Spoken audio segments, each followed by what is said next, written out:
from that has lived with me throughout my lifetime, including the start of the Academic Advisors Mentorship Program.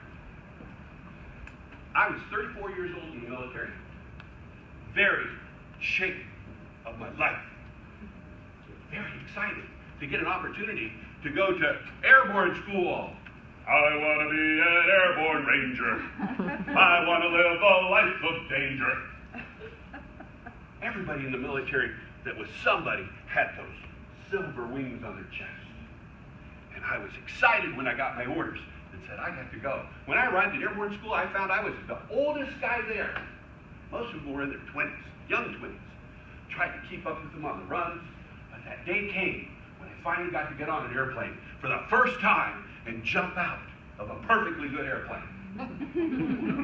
Because I was old and senior in rank, I was the last person on the plane. And I was shuffling up to the door, and they were zooming out the door, and finally came my time, and whew, I look up, it opened. That's good. And I was excited, my heart was pumping. Woo! This is cool! Hi, Sergeant John. And then, hey, Specialist Scott. I noticed I was passing people going down. And then the ground's coming up. I put my feet together, tucked in, and bang!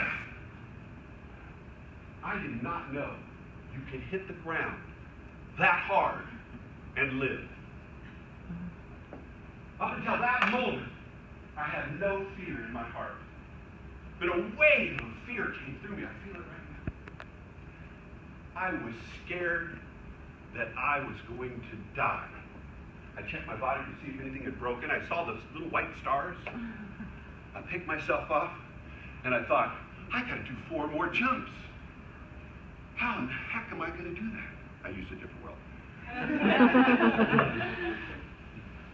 I got back to my room that night, and I started praying. Now, I'm not trying to promote religion, but when you almost die, sometimes you start praying. I didn't pray that I would survive. I prayed that I would not be afraid. I had 4 jumps to go.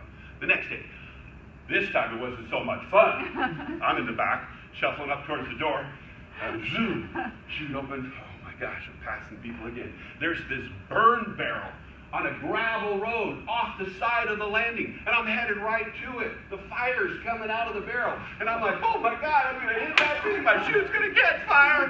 I'm not only going to die from the crash, I'm going to burn to death. I missed the burn barrel, but I hit the gravel roll. Tumbled again. How the heck did I survive? Went back to my room. Oh Lord, can I just not have this fear? The 3rd day, came down, bam! My chin strap loosened up and my helmet slammed down on my nose. See this big bump? Bled like a pig. I'm holding it over my face so they don't send me to the hospital. I wanted my wings. But I had blood going down the front of my shirt. I managed to get back onto the bus, hiding that. I had 2 jumps to go. The next day was June the 2nd. We had to do 2 jumps that day. The first jump in the morning, the second jump in the afternoon. I'm in the back of the shuffling up to the door. There's about 3 or 4 in front of me, and the jump master slides the door down. He turns and says, lightning! Oh, no.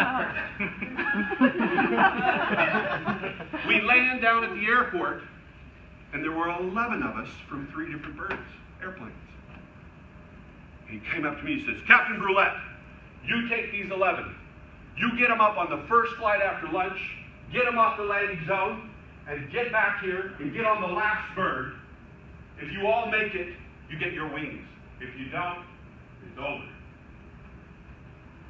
I looked at all these 11. I said, come on, let's get over here. Let's get ready. And we had to keep that big, heavy gear on our back for the whole lunch while that whole crowd of people that had already made their 4th jump were laughing and eating. Because you win, you get your wings even if you die on that 5th jump. They were all excited. But not me. I have these 11 people to take care of. And I said, we got to be ready to get on that plane. The plane flew in. And they said, come on, let's go. We got up on the plane. This time, I was the first one, what they call standing in the door. because I wanted to hit the ground first, which I knew I'd beat them all to the ground anyway. And I wanted to watch and see where they were, and make sure we got them all up, off to onto the bus and back to the next place. So I'm standing in the door and I'm watching the trees go by, and it's go down. I'm looking, where are they? Bam! I hit the ground, roll. Made it again. I'm still alive. Where are they? Come on, let's go. We all ran over there. All right, we got them all. We got on the bus. We're going back and said, come on. When we get back, we got to get to the shed. We got to get suited up. We got to get the parachute. We got to get your safety check. Come on, let's do it. We can do this. You're going to get your wings. Come on. We got back there. We got in the shed. They put that big thing back on us. So everybody ready. Let's go. We got back down. We get on the bus. We get up onto the plane. I'm in the door again. Oh, we're going to make this. We're going to make it. Boom, coming down. Bam, hit hard. 5th jump. I'm getting my wings. And I wasn't afraid. I hadn't been afraid since he said, Captain Brulette, you're in charge. And I took that opportunity from looking at myself and my own limitations and weaknesses and looked at others and wanted to help and support them accomplish what they needed to do, like you do for every one of your students. The AMP program is about also doing that for your fellow advisors. And that's my leadership.